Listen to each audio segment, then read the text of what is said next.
इंदौर के चंदन नगर थाना क्षेत्र में एक महिला को पाकिस्तान से आए इंटरनेट कॉल के माध्यम से 80,000 रुपए की फिरौती मांगने का मामला सामने आया है, जिसमें महिला से उसके बेटे के गैंगरेप में शामिल होने की बात कहकर फिरौती की मांग की गई, जिसमें महिला ने थाने पहुंचकर शिकायत दर्ज कराई है। दरअसल चंदन नगर थाना क्षेत्र के चांदमारी इलाके में रहने वाली एक महिला के द्वारा थाने पहुंचकर शिकायत दर्ज कराई गई कि उसका बेटा काम के चलते घर के बाहर गया है, जो 2 दिनों से नहीं लौटा है।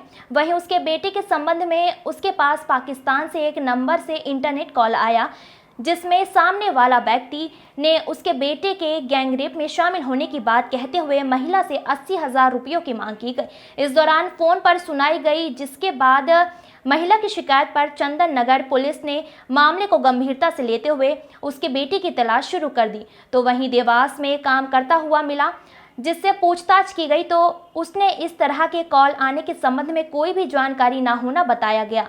वहीं इस मामले में पुलिस के इस्तेमाल और डीप फेक ऑडियो बनाए जाने की बात कही गई। साथ ही पुलिस ने प्रकरण दर्ज कर जांच शुरू कर दी है। सरफराज खान की रिपोर्ट।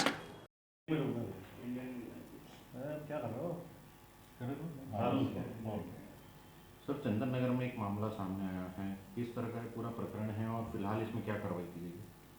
चंदन नगर थाना क्षेत्र में जो फरियादियाँ हैं सुनीता, इनके द्वारा एक शिकायत की गई थी कि इनका बेटा जो निखिल है, जो कि 37 साल का है, ये घर से काम पर जाने का बोलकर निकला था, परंतु वो घर वापस नहीं लौटा।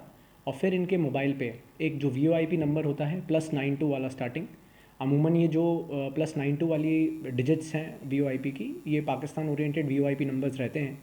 इससे इनको पहले एक कॉल आया। उस कॉल को जब इन्होंने पिक किया तो उसमें इनका ऐसा कहना है कि उसके द्वारा बताया गया कि भाई तुम्हारे लड़के को हमने एक आपराधिक प्रकरण में पकड़ा हुआ है, हम पुलिस से बोल रहे हैं। और उसी के साथ साथ उन्होंने बोला कि देख लो, अगर तुम फिरौती की उन्होंने मांग की थी करीबन 80,000 रुपये की, और यदि तुम फिरौती नहीं देती हो तो तुम्हारे लड़के को हम नहीं छोड़ेंगे। ऐसा करके महिला का कहना है कि उसके बाद उनको उनके बेटे की आवाज़ भी सुनाई दी, जिसमें वो गिड़गिड़ाता हुआ बोल रहा था कि इन लोगों को पैसे दे दीजिए, ये मुझे पकड़ के रखे हुए हैं। और उसके बाद फ़ोन कट हो जाता है। उसके बाद महिला कई बार उस नंबर पे कॉल करने का प्रयास करती है, परंतु उस पर कॉल नहीं लग रहा है। उन्होंने मैसेजेस भी ड्रॉप किए और ये सब होने के बाद वो हमारे पास आई थी। इसमें 2 चीज़ें, सबसे पहले क्योंकि इस तरह की घटनाक्रम थी तो हमें लगा कि इसकी गंभीरता को देखते हुए तो इसमें धारा 365 के अंतर्गत प्रकरण पंजीबद्ध किया गया। और उसी के साथ साथ प्रयास किया गया कि ये जो कॉल्स जनरेट हुए हैं ये किस IP एड्रेस से जनरेट हुए हैं। इसके लिए अमूमन 2 चीज़ें जो पुलिस के पास रहती हैं, एक तो जो सोशल मीडिया प्लेटफॉर्म्स हैं उनसे हमें IP एड्रेसेस की जानकारी मिल जाती है, तो वो भी निकाली गई। और इसी के साथ साथ जहाँ पर निखिल पहले काम करता था, उनके वहाँ के जो सेठ थे, उन लोगों से बात करके ये पूछा गया कि निखिल के पास पिछले कुछ समय में कौन कौन से नंबर रहे हैं। उसमें एक नंबर मिला, जिस नंबर को देखा गया तो वो चालू पाया गया। उस नंबर की लोकेशन देवास के पास आ रही थी, तो तत्काल टीम रवाना करके वहाँ से उसको दस्तयाब किया गया। जब निखिल से इस संबंध में पूछा गया तो पता चला कि उसके पास तो एक कीपैड फ़ोन है, ना ही वो इस तरह के किसी प्रकरण में फंसा है, ना ही उसके खिलाफ ऐसी कोई शिकायत है कि पुलिस उसको पकड़े। इसमें एक जो बड़ी चौंकाने वाली बात थी कि ना केवल ये VOIP नंबर्स जो हैं ये पाकिस्तान ओरिजिन वाले थे, परंतु इसी के साथ साथ जो DP लगी थी या जो अन्य डिटेल्स व्हाट्सएप पे शेयर होते हैं, उसमें एक पुलिस अधिकारी की फ़ोटो लगी हुई थी, जिससे मुझे लगता है कि उनकी मदर को बेवकूफ़ बनाने के लिए और उनसे फिरौती डिमांड करने के लिए इस्तेमाल किया गया होगा। इसी के साथ साथ क्योंकि महिला का कहना था कि उन्होंने अपने बच्चे की आवाज़ सुनी थी और निखिल ने बताया कि उसने ऐसी कोई भी रिकॉर्डिंग किसी को शेयर नहीं की है, तो मुझे लगता है कि आजकल जो एक अपराधियों के बीच में प्रचलित तरीका है कि डीप फेक ऐप्स का यूज़ करके डीप फेक में जो आपकी वॉइस है उसको ट्रांसलेट करके इस तरह से मॉड्यूलेट करते हैं कि पहचानने वाले को ऐसा लगता है कि एक्चुअली में वो सामने वाला वॉइस की बोल रहा है, परंतु वो सॉफ्टवेयर जनरेटेड वॉइस होती है।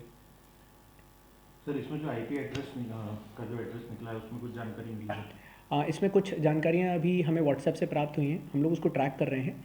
इसी के साथ साथ हमने कुछ और जो हमारे IP ट्रैकिंग टूल्स होते हैं वो भी जनरेट करके इसमें लगा रखे हैं, तो मुझे लगता है जैसे ही उनमें कोई लैचिंग होगी हमें जानकारी मिलना शुरू हो जाएगी। युवक देवास में क्या कर रहा था सर? उसकी मतलब घूमने गया था या? नहीं, वो देवास में काम करने के ही सिलसिले में गया था और वहीं फैक्ट्री में काम कर रहा था, परंतु जो पिछले मालिक जिनके पास पहले काम करता था उनकी जगह की दूसरी जगह पर काम कर रहा था। साई मल्टी स्पेशलिटी हॉस्पिटल, नगर पालिका के सामने, इंदिरा नगर, मंडीदीप, जिला रायसेन। हमारे यहाँ सभी प्रकार के रोगों का इलाज एवं ऑपरेशन की सुविधा 24 घंटे विशेषज्ञ डॉक्टरों द्वारा किया जाता है।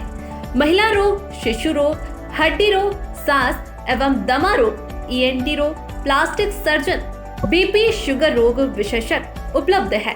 यहाँ 24 घंटे एम्बुलेंस, मेडिकल स्टोर एवं पैथोलॉजी की सुविधा उपलब्ध है। यहाँ पर आयुष्मान, ESI एवं मेडिक्लेम केसलेस कार्ड धारकों का इलाज किया जाता है। ज्यादा जानकारी के लिए संपर्क करें 9425022837 9893547451।